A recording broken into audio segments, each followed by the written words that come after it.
हमारे चैनल ज्ञान the treasure subscribe करने के बाद आप ये बेल आइकन दबाएंगे तो हमारे जितने भी अपलोड्स हैं, जितने भी पॉपुलर अपलोड्स हैं, वो आपके पास ऑटोमेटिक मिलते चले जाएंगे। और साथ में आपको मिलेंगे हमारे सारे पॉपुलर चैनल्स जिसे देखकर आप एंटरटेन होंगे। So please subscribe my channel and please tap the bell. Thank you. आप सबका हमारे चैनल पे स्वागत है और हम आपको ये बताएंगे कि प्लास्टिक के जो खिलौने होते हैं वो हमारे बच्चों को, हमारे जो शिशु हैं, उन्हें किस तरह नुकसान करता है। आजकल आप देखते होंगे प्लास्टिक की बहुत सारी चीज़ें हैं जिससे बच्चे खेलते हैं और बाद में उसे मुंह में डाल लेते हैं। तो खास करके जब दांत निकलता है तो ये उनके जो दांत होते हैं बड़े सॉफ्ट होते हैं, उनको मसूड़े में खुजली होती है। तो बच्चा क्या करता है, कोई भी चीज़ उठाकर अपने मुंह में डाल लेता है। तो पहले तो प्रिकॉशन ये लीजिएगा कि घर के फर्श को साफ रखें।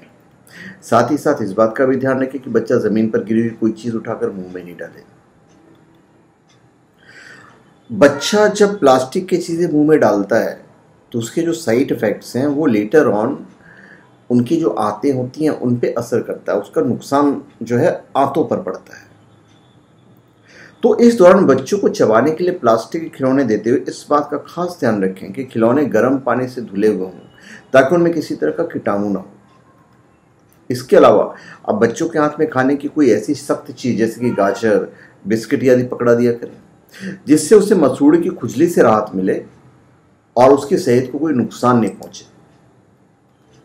प्लास्टिक जब खिलौने की शक्ल में आता है तो और भी लुभावना हो जाता है, पर बच्चों को प्लास्टिक के खिलौने देने वाले माँ बाप को, जो चिकित्सक हैं, चिकित्सक को भी सावधान करना चाहिए। खिलौनों में जिन रंगों का इस्तेमाल किया जाता है वो बच्चों के लिए बेहद हानिकारक होता है, जो आंतों पर असर करता है। खिलौने में आर्सेनिक और शीशे का इस्तेमाल होता है जो कि जहरीले होते हैं। तो खेलने के दौरान बच्चे इन्हें मुंह में डाल लेते हैं। रंगों में कई ऐसे रसायन मौजूद होते हैं जिनसे कैंसर का खतरा हो सकता है। इनसे भविष्य में प्रजनन में भी परेशानी आ सकती है। उपयोग के दौरान और कच्चे के रूप में बच जाने वाला प्लास्टिक इंसानों और जानवरों समेत प्रकृति को भी भारी नुकसान पहुंचाता है। तो आप समझ सकते हैं कि प्लास्टिक कितना डेंजरस हो जाता है उन नवजात शिशुओं के लिए जो खुद ही बहुत कोमल होते हैं। आप समझ रहे हैं। इसका निर्माण भी पेट्रोलियम पदार्थों से प्राप्त तत्वों रसायन से होता है, इसलिए यह उत्पादन अवस्था, प्रयोग के दौरान और कचरे के रूप में फेंके जाने पर कई तरह के रासायनिक क्रियाएं करके विषैले असर करता है। प्लास्टिक में अस्थिर प्रकृति का जैविक कार्बनिक एस्टर होता है, मतलब अम्ल और अल्कोहल से बना हुआ घोल, जो कैंसर पैदा करने में सक्षम होता है। सामान्य रूप से प्लास्टिक को रंग प्रदान करने के लिए उसमें कैडमियम और जस्ता जैसे विषैली धातुओं के अंश मिलाए जाते हैं। तो जब ऐसे रंगीन प्लास्टिक से बनी थैलियों, डब्बे और दूसरी पैकिंग में आने वाले खाने पीने के सामान या जो खिलौना होता है, तो आप समझ सकते हैं कि उसमें कैसे तत्व होते हैं जो धीरे धीरे जब बच्चा मुंह में डालता है प्लास्टिक को तो उसके बॉडी के अंदर जाता है। इसी प्रकार जस्ता नियमित रूप से शरीर में पहुंचता रहे तो इंसानी मस्तिष्क के ऊतकों का क्षरण होने लगता है, जिससे स्मृति भ्रंश जैसी बीमारियां हो सकती है।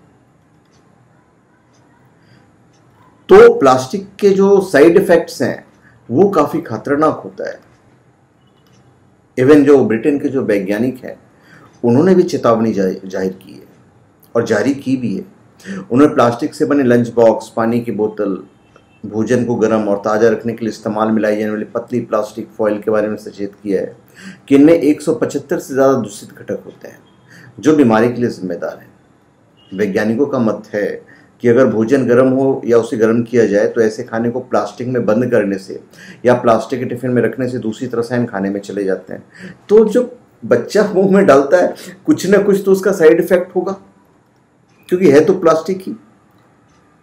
तो मेरी एक आपसे आग्रह है कि जब आप प्लास्टिक के चीज़ें बच्चे को खेलने के लिए दें तो उसे गर्म पानी से धो लें तो ज़्यादा बेहतर होगा और वो बच्चे के लिए अच्छा भी, बच्चा बड़ा ही मासूम होता है। तो धन्यवाद। आप सबका हमारे चैनल पे स्वागत है। आप हमारे चैनल पे सब्सक्राइब करें और अपने कमेंट दीजिए और हम चाहेंगे यदि आपको हमारी वीडियो अच्छी लगे तो आप उन्हें शेयर कर दीजिए। धन्यवाद।